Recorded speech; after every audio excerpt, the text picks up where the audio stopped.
Assalamualaikum warahmatullahi wabarakatuh.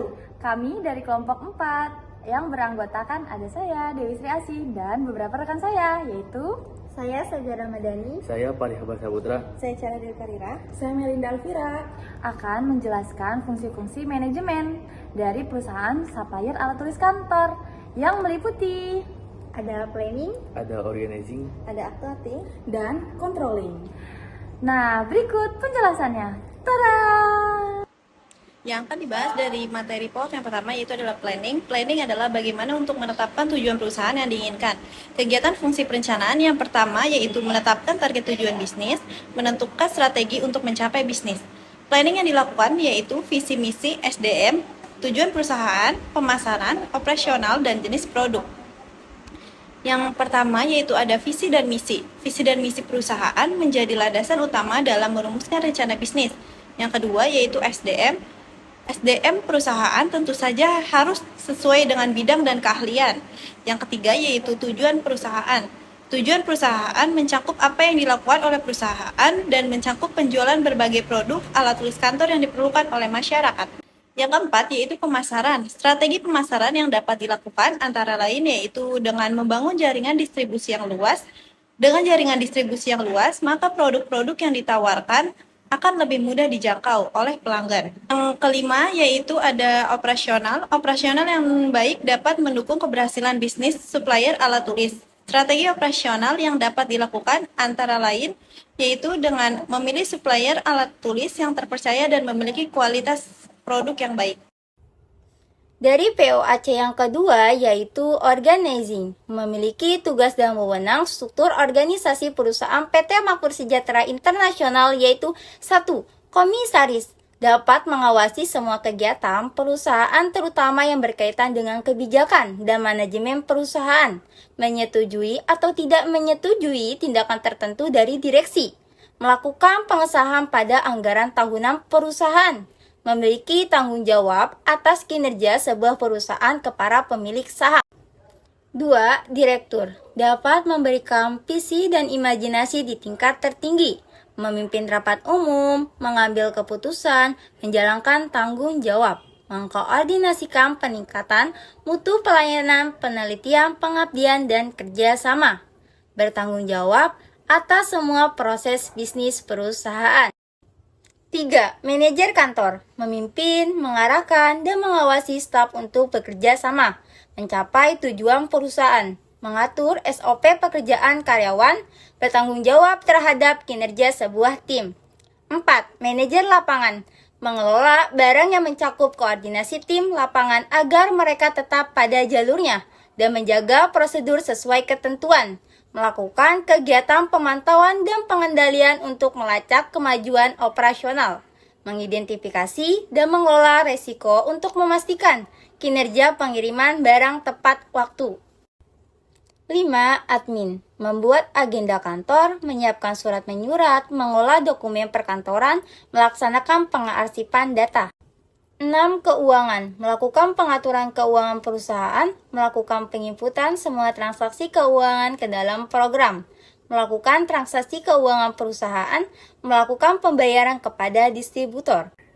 7. Supir, melakukan pemeriksaan kendaraan sebelum operasional untuk memastikan kendaraan dalam kondisi baik, memeriksa barang yang akan diangkut dan mengirimkannya ke lokasi yang ditentukan, menjaga jadwal pengiriman, dan memastikan pengiriman tepat waktu, bertanggung jawab atas kebersihan dan perawatan kendaraan yang digunakan untuk pengiriman.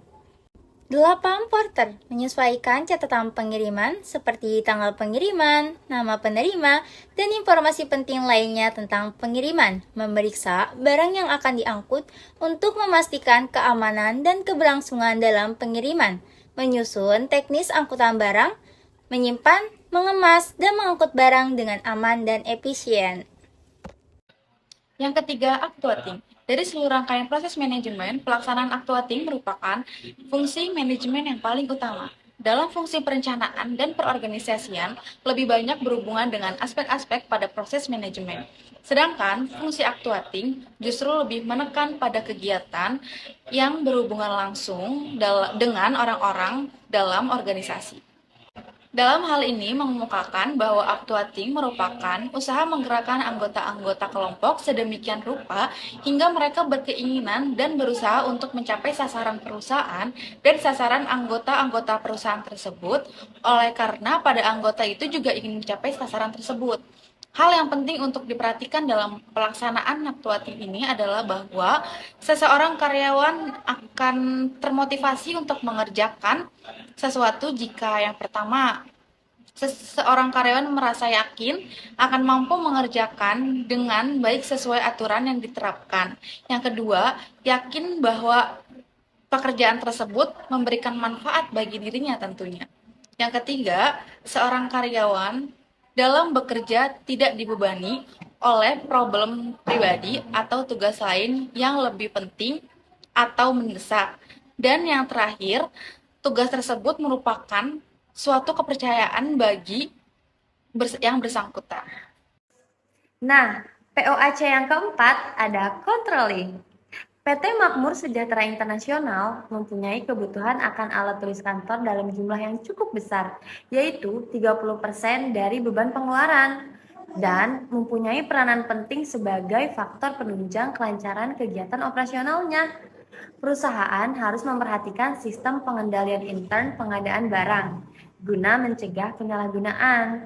Perusahaan dalam menjalankan proses kegiatan pengelolaan alat tulis kantor harus memiliki proses penerimaan, penyimpanan, pemeliharaan, pendistribusian, proses pengendalian atau pengawasan untuk mencapai tujuan yang efektif dan efisien di instansi pemerintah maupun perusahaan swasta.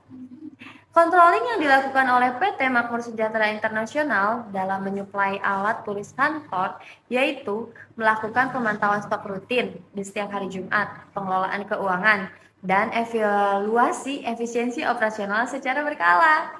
Dan perusahaan melibatkan tim yang terlibat dalam manajemen alat tulis kantor. Selain POAC, kita juga akan membahas resiko.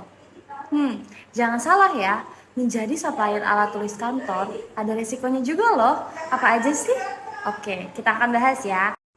Yang pertama ada fluktuasi harga bahan baku. Yang kedua ada persaingan pasar yang ketat dari pesaing lain. Yang ketiga ada resiko keterlambatan pengiriman barang. Dan yang keempat ada resiko perubahan tren atau preferensi konsumen. Nah, itu tuh penting banget ya buat kita tahu resiko-resikonya. Selain itu, masalah dengan kualitas produk atau layanan juga bisa menjadi resiko bagi reputasi bisnis supplier alat tulis kantor. Nah, ini nih merupakan resiko yang paling sering terjadi ya. Tapi jangan khawatir sobat. Beberapa resiko tersebut bisa kita atasi ataupun kita cegah dengan cara yaitu yang pertama ada diversifikasi pasar. Nah, tidak bergantung pada satu atau dua pelanggan saja ya. Nah, diversifikasi portofolio pelanggan untuk mengurangi dampak jika satu pelanggan mengalami masalah. Yang kedua, ada manajemen persediaan yang efisien, memiliki sistem yang baik untuk mengelola stok barang agar tidak kelebihan atau kekurangan persediaan. Nah, yang ketiga ada kontrol kualitas yang ketat. Ini gini, kita harus kontrol ya, memastikan produk yang memiliki standar untuk mempertahankan reputasi bisnis. Proses menyuplai alat tulis kantor ke pabrik melibatkan beberapa langkah penting untuk memastikan kelancaran proses dan kebutuhan kantor dan pabrik terpenuhi. Berikut adalah alurnya. 1. Pemahaman kebutuhan. 2. Penyusunan daftar pesanan. 3. Pemilihan pemasok atau distribusi. 4. Negosiasi harga dan persyaratan pengiriman. 5. Pemesanan. 6. Penerimaan dan pengecekan barang. 7. Distribusi ke pabrik. 8. Pemantauan persediaan. 9. Pembayaran. 10. Evaluasi kinerja pemasok. B. Alat angkut barang. Kendaraan yang digunakan untuk pengantaran barang adalah mobil pick up dan mobil box. Nah, kesimpulan dari materi tersebut yaitu dari hasil penelitian yang didapat dari perusahaan PT Makmur Sejahtera Internasional menyimpulkan salah satu perusahaan ini bergerak di bidang perdagangan untuk menyuplai barang alat tulis. Perusahaan ini juga sudah banyak menyuplai alat tulis di beberapa kantoran dan juga beberapa jenis alat tulis. Pada perusahaan ini, konsumen sangat fleksibel untuk memilih barang yang dibutuhkan. Perusahaan ini juga menyuplai alat tulis kantor di Indonesia, perlu menghasilkan kualitas dan pelayanan yang prima, menangani komplain dengan efektif, memahami dan mengembangkan perusahaan dan juga branding yang kuat, menyediakan informasi yang jelas dan transparan, serta terus menginovasi dan mengadopsi teknologi terbaru untuk meningkatkan efisiensi produksi dan memenuhi kebutuhan pasar di bidang perdagangan dan juga alat tulis. Sekian, terima kasih. Nah, itulah penjelasan fungsi-fungsi manajemen dari perusahaan Sapphire Alat Tulis Kantor. Semoga penjelasan dari kami dapat menambah wawasan dan bermanfaat bagi kita semua. Amin. Sekian dari kami. Wassalamualaikum warahmatullahi wabarakatuh.